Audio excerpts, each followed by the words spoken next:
What's up, everybody? We're back. NASCAR season is finally back. This is going to be the first race of the year. It's an exhibition race at the Daytona Road Course called the Busch Clash. If you're not familiar with that, it is a 35-lap race on the Daytona Road Course that's going to be on Tuesday night. Before I get into all of that, if you're new here, make sure to leave a like on this video and subscribe to this channel. Leave a comment, turn on notification bell, because I'm going to be here all season long helping you guys out with NASCAR DFS for all three series, Cup, Xfinity, and Truck Series. So yeah, be sure to hit that like and subscribe button. I'm going to go over my schedule for Daytona because this is kind of a crowded week here.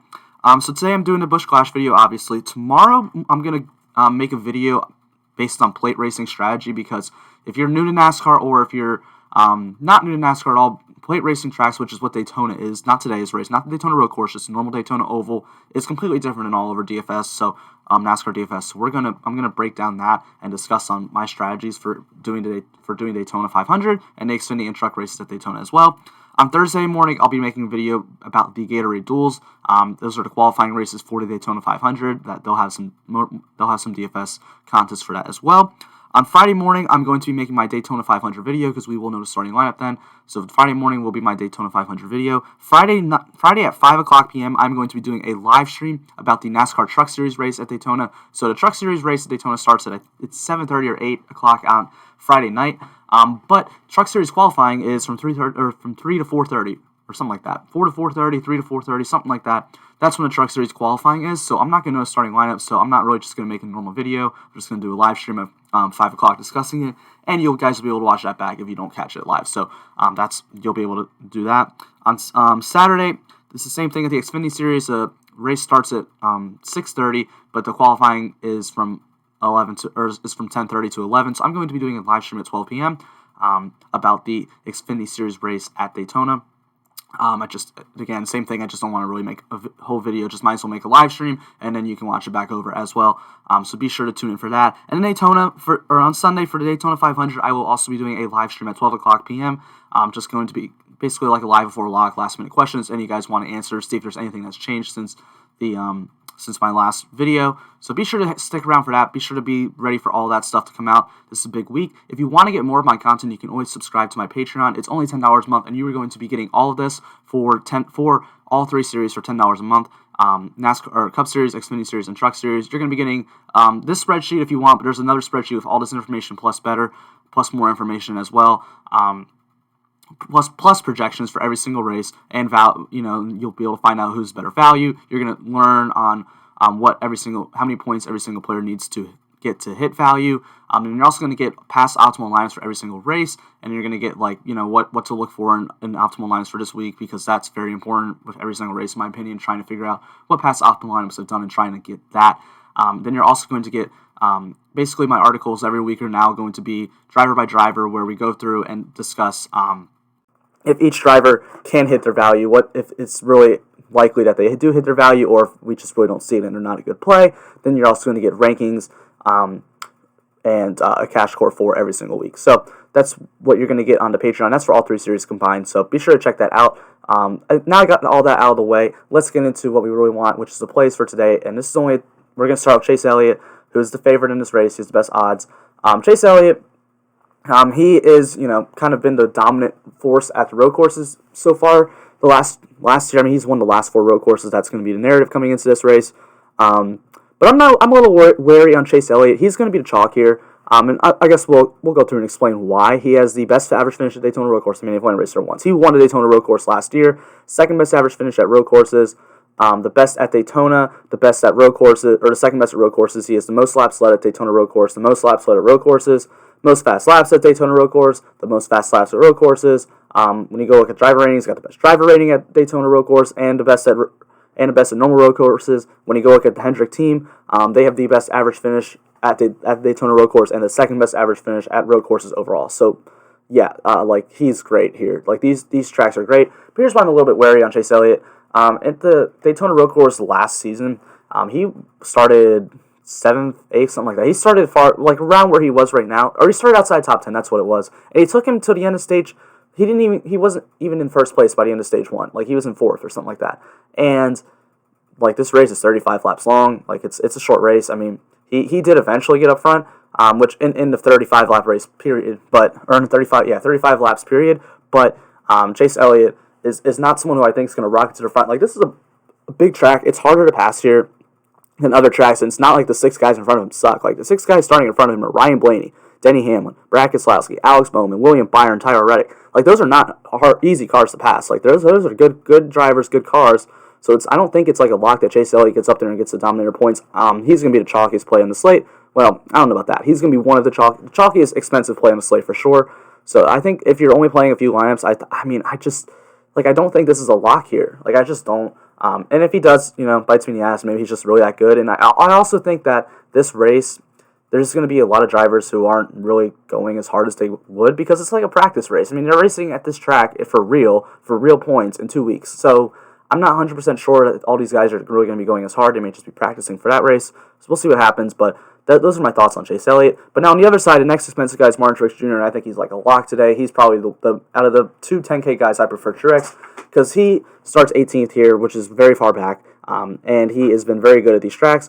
Finished 3rd here last year, best average finish at road courses, 3rd best average position at Daytona, best average position at road courses. When you go at laps led, he led 10 laps here at the Daytona Road Course last year, the second most laps led at road course last 3 years.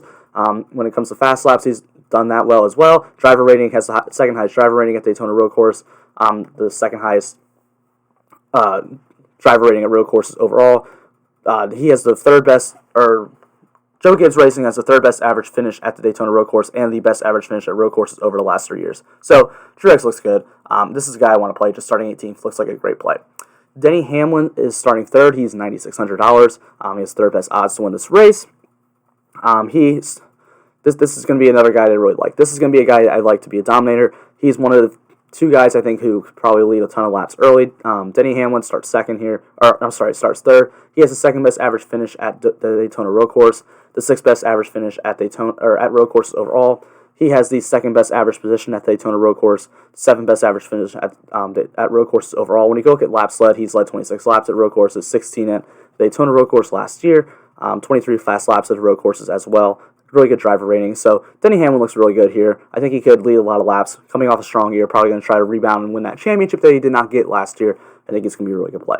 Kevin Harvick as well looks really good. Kevin Harvick hasn't necessarily been known for his road course racing, but he starts 17th. He's $9,200. That's going to look good. He has the 3rd best average finish overall at road courses and the 3rd best average position at road courses. That's going to look really good here. Starting 17th, he looks like a great play. Now, Kyle Busch is an interesting one. Kyle Busch the last few years has really just not been good at road courses, but we've seen him, just have some issues, have some wrecks he's gotten into. Had a tire issue at the Daytona Road Course last year, and he was doing really well. And we know he's had upside at road courses in the past, just not the last few years. We've seen him win road course races before. So at $8,900 starting 16th, he's going to look like a really good place differential option as well. I think he should be able to move up through the field pretty good. So Ryan Blaney starting on the pole. I think he probably, it's going to be between him and Hamlin, in my opinion, who leads to early laps. And one of those, if Blaney, finishes top 3, leads 5 to 6 laps, honestly, he's probably going to pay off $8,600. Now, he didn't run well at Daytona Road Course last year, but he has run well at road courses overall. He does have the 8th best average finish at road courses. He did run well during races, the 8th best average position at the Daytona Road Course last year, 7th best at road courses. We've seen him lead laps. He led 30 laps at road courses combined. We've seen him lead a lot at the Roval before, even win a race at Roval, although that was kind of a lucky win. He probably should have finished 3rd that race, but we've still seen him have some dominator performances at the Roval in the past. So Ryan Blaney starting on the pole should be a pretty interesting option. I think he could get out to an early lead. And again, this is a hard place to pass. Now, it's either going to be him or Bowman, who probably leads really early, although I do expect Denny Hamlin to eventually pass him. Brad Keselowski starts 4th at $8,400. I'm not going to really be too interested here. Only the 9th best average finish at Daytona Road Course, 11th best average finish at road courses, 6th best average position at road courses. He does have 39 laps led here, at the road courses, which is pretty solid. But still, for the most part, it just hasn't really been finishing too well. $8,400 starting 4th. He doesn't really have a lot of place differential upside, so he's not somebody I'm going to like too much, as is Joey Logano, who is just really not good at road courses at all. 15th best average finish at road courses, 12th at average position at road courses, only 5 laps led here. 17 fast laps isn't bad, though. Driver rating isn't that high either. So Joey Logano is not going to be someone I'm too interested in here, although he does offer some place differential upside. I don't think a lot of people are going to play him. If he finishes in the top 3 or something, he's going to be very valuable, but I would rather go to other places. Now, Alex Bowman's an interesting one. We've seen Alex Bowman do pretty well at these road courses before, but starting 2nd, it's a little bit scary to really want to get there. He's got the 8th best average. He finished 8th here last year. When he started in the back that race, too. He started dead last, drove all the way back up to 8th, so that was really impressive. He has the 5th best average finish at road courses, the 11th best average position at road courses. Only 2 laps led, though, and only 8 fast laps, which isn't as great as we want to see. But I do expect a lot of things from this Hendrick team as a whole this year. I think they're going to come in. The Chevys are going to be really fast this year. That's what we've seen. We saw that at the end of the season last year, and I look for Alex Bowman to continue that. Now, I don't know if that's going to be in this race. This could be just a race where they're kind of testing out their car, practicing a little bit for the Daytona Road Course race in a few weeks. So we'll see what happens there. I think he could be an interesting leverage play, but I don't expect too much from him. William Byron at 7,700 starts 5th here. He has the 14th best average finish at road courses. He finished 5th here last year, though. Had a really good run. I don't think... it's hard here. I mean, do we think William Byron can win this race? I mean, yeah, but to be honest, it just feels a little bit unlikely. 7th best average position at road courses, though. 6th best at Daytona Road Course. He's done well. He's even led 71 laps at road courses, including a lap at Roval a year ago. 31 fastest laps.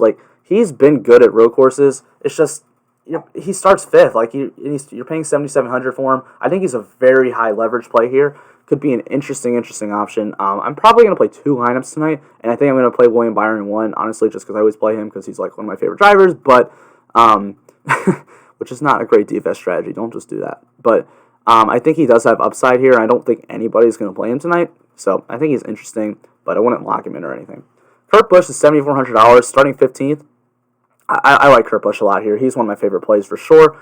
Finished 10th at the Daytona Road Course last year. He has the 7th best average finish at road courses, but he had the 4th best average position in that race a year ago, and he has the 5th best average position at road courses in general. He's not going to lead you any laps, but even Chip Ganassi Racing has done well at road courses. They've had a good road course setup. They had the 4th best average position or average finish last year to Daytona Road Course, and 5th overall road courses is pretty good. At $7,400, I think he's a great play. He's just one of my favorite plays overall on the slate. Eric Jones is going to be a really interesting one here. So Eric Jones has really good numbers at road courses. He starts 9th. He has the 3rd best average finish at road courses, the 7th best at Daytona Road Course, 7th best average finish at road course, average position at road courses, 6th at Daytona.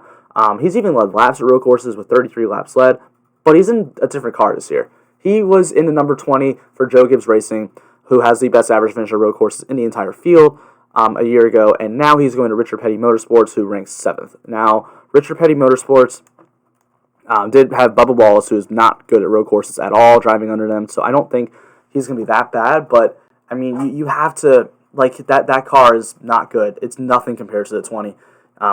He's not going to be that competitive this year in that 43, which sucks, but that's just something we have to warn about, but, I mean, no one's playing Eric Jones starting 9th here.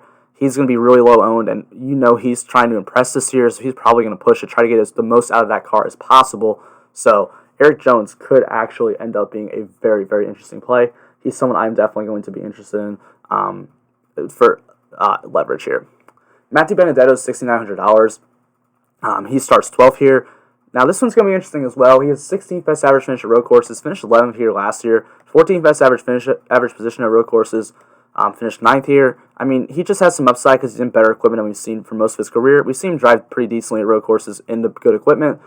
So I think the Benedetto is an interesting pivot option, but I honestly just rather pay $300 less for Eric Almirola starting dead last here. Starting 21st, he only needs 3 positions to really, he needs to finish 16th to pay it off because he is cheap too. $6,600 is way too cheap. Now it's not like he's been great at the average or at the road courses. He has 11th best average finish at road courses and the 13th best average position at road courses, which is not fantastic or anything, but it's still solid and it's still good enough here. Starting 21st at 6,600, he's going to look like a great play. Tyler Reddick, I'm probably going to stay away from, just because I think in this price range there's just better guys to get to. He starts 6th, only has the 10th best average finish at road courses, the 16th best average position at road courses, isn't going to lead you any laps. And Richard Childress has been horrible at road courses the last few years, so that's not great. Now that might be more drivers on Austin Dillon and Reddick and Hemrick, but still, that's just not the spot I want to get to. I think Ricky Stenhouse Jr. is going to be really chalky, and this might be one to get off of a little bit here. I'm fine with Almirola because we've seen him have the speed, but Stenhouse sucks at road courses here. He starts 20th. He has the 18th best average finish at road courses and the 18th best average position at road courses. It's not good. It's not exciting. Bad driver rating at the road courses as well. I'm not going to be interested here in Stenhouse, especially if he's going to get ownership, which I expect him to get ownership. Now, he is a safe play, has a high floor, but look, in my projections, he finished dead last. So I'm not going to be all that completely interested in him. But Chris Buescher, on the other hand, is going to be a very low-owned guy that I want to get some exposure to here. He's $5,900 starting 13th. He has He finished 4th here last year. He has the 9th best average finish at road courses anyway, the 14th best average position at road courses. Like, he does well here at $5,900. If he can find himself into like that top 7, like, I mean, that's going to be a massive value at $5,900. That's going to be something I want to look for. He's going to be someone I am very interested in. Cole Custer, starting at $1,500, I'm not going to be interested in at all. Has the 11th best average finish at road courses, 17th best average position at road courses. That's not going to be something I'm interested in. Austin Dillon didn't even race this race last year. Kaz Grala drove the 3-car for him because I don't remember why he wasn't racing, but something happened. He wasn't racing. 21st best average finish at road courses is not good. 20th best at average position at road courses is also not good. That's not going to be something I want to get to at all. Starting 19th, I just don't think that's something I want to get to anywhere. Ryan Newman starts 11th. He's $5,600. This could be another leverage play, but I don't think I'm going to want to get there. 18th best average finish at road courses, 19th best at average position at road courses. Now, Ty Dillon, I think, is interesting. Ty Dillon's $5,500. He's the cheapest guy in the slate, and I don't think a lot of people are going to play him because everyone's just going to want to play the guys that start farther back. Dillon, Stenhouse, Almirola. Fine. That's a safe floor. But Ty Dillon is in the best equipment assuming he should be in the best equipment that we've ever seen him in. Driving in that 2311 car, the Michael Jordan, Denny Hamlin owned team, Toyota team, they should have good equipment this year. He finished 15th here in bad equipment a year ago. At $5,500, starting 14th, this could actually be a really good spot for Ty Dillon. I am going to get some exposure to him just because I think he has some upside to get inside that top 10. And at $5,500, that's going to be a massive value. He's risky. I'm not going to say he's not risky, but I don't think Ty Dillon's awful. Like, he's not an awful driver or anything, but he's just been in bad equipment his whole career. And now he's going to be in good equipment for this race. We'll see what happens. But I think that's really all I got to say here. Love me some Harvick, Kyle Busch, Truex, Denny Hamlin. Those are my top. Those are my favorite expensive guys. When we're going down looking at cheap, I'm going to like Ty Dillon, Chris Busch, or Eric Almirola. So thank you guys so much for checking this out. Hope you guys have a great rest of your day. Be sure to stay tuned into all my other content that will be coming out soon. I hope you guys make some money tonight. Be sure to check out that Patreon, and let's make some money tonight.